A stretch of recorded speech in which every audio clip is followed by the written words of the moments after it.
Welcome back, guys. On the verge of completing another channel goal here today. I've been spending the last few days getting the old F100 here running again. All I really had to do was hook up the wiring and stuff like that.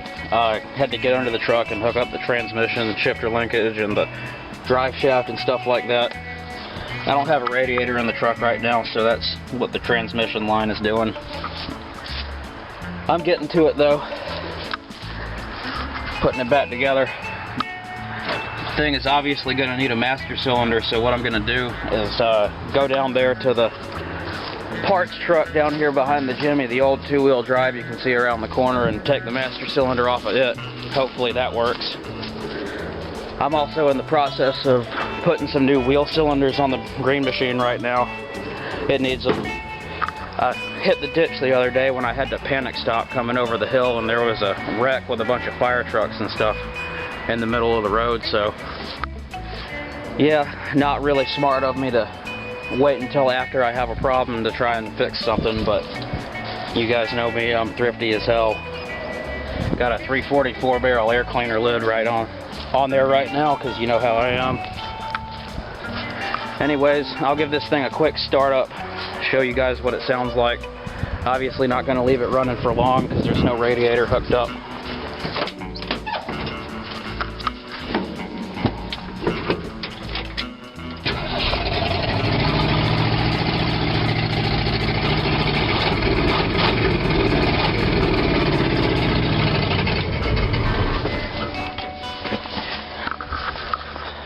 Still sorting out some carb problems. It doesn't like to idle consistently, but I did finally get it to stay idling. Alright guys, I'll keep you updated. Probably turn this camera back on as soon as I get the master cylinder swapped. Alright, went down there and picked the master cylinder off of the old two-wheel drive truck. It looks pretty good. It actually is pumping fluid when I bench test it.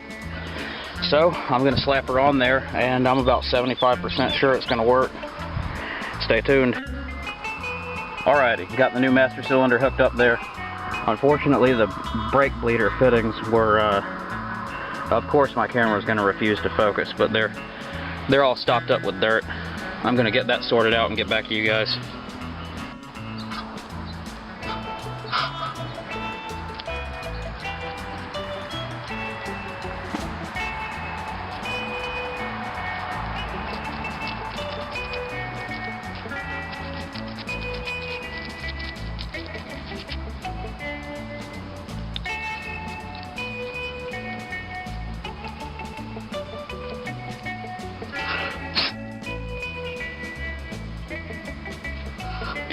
Good as new. Alrighty guys, I only got her stopping on one wheel. I think there's something wrong with the driver's side caliper, but I'm gonna call it a win because you can actually stop the thing. Alright guys, got the thing put back together. Got the brakes, Alrighty guys, got the brakes put back together and kind of half-ass working. It's only stopping on one wheel. I think that there's either some crud in the lines or the caliper's messed up on the driver's side, one or the other, but she stops, and I'm going to call that a win. Big thanks to my dad for helping me bleed the brakes and get the thing working. I just about twisted that front line off of there. You can see it's kind of deformed, and thanks to my good old blowtorch here, I was able to heat the thing up and get it off without destroying anything, and narrowly avoided having to buy parts. If you guys have been watching my channel for a while, you know that's #1 goal here is to try to avoid spending money at all costs. So yeah, I'd say next step is getting the radiator stuck in here and hooked up, get the transmission line hooked up, top the transmission fluid off, make sure it's running at a good temperature. Then start burning the crap out of some tires. Speaking of fixing the brakes, one problem that I ran into was the passenger side rear drum was locked up solid. I ended up having to use the torch to get the thing off, and after I pulled it off, it pretty much broke a majority of the hardware that was in there. One of the shoes actually, yeah, that one was not in good shape anyway, so I just gutted the thing and put it back together.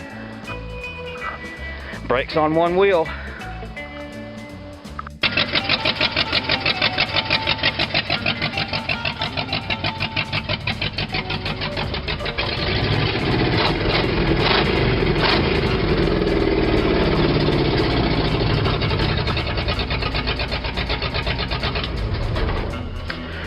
Awesome. I definitely call that a win when you gotta shut it off yourself. Sounds kind of crappy with just the manifolds on there, but I got a little surprise for you guys. The guy that gave me the truck gave me these too. He didn't know what they fit, but I looked up some truck headers and they look just about right. I measured them too and they look like they're gonna fit, so that's more than likely gonna be the exhaust system for the truck. If not, I'll end up pulling the factory single exhaust off of the old two-door parts, two-wheel drive parts truck down there.